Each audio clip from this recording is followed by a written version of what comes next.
তাকে আমরা নানাভাবে দেখতে পাই সোশ্যাল মিডিয়া। সেই প্রসূনকান্তি দাস আমাদের সঙ্গে প্রথম থেকে আছে। ওর ছেলে কাল গানও গিয়েছে, ওরা সব সিনেমা টিনেমাও করছে ওর ছেলে। এটা আমাদের একটা গর্ব যে প্রসূন আমাদের সদস্য। আমাদের সদস্য তিনজন, একজন হচ্ছে অনিকেশ ব্যানার্জি, একজন উদয়ন দাশগুপ্ত, একজন অনিল দুগার। এই তিনজন আইজিএটিতে ওরা এলিমিটেড হয়েছিলেন মেম্বার হিসেবে। এটাও তো আমাদের একজন গর্ব, আমাদের তিনজন মেম্বার, ট্যাগের মেম্বার, তারা গেছেন আইজিএটিতে।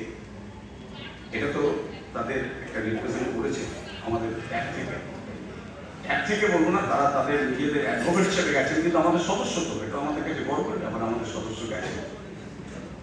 এছাড়াও এখানে যারা আছেন অনেকেই আমাদের ট্যাগ সদস্যরা আছেন, যে সমস্ত সদস্যরা তাদের অনেক অনেক নানান দিকে গুণ আছে, এই যে আমরা ট্যাগ সম্মান দিই।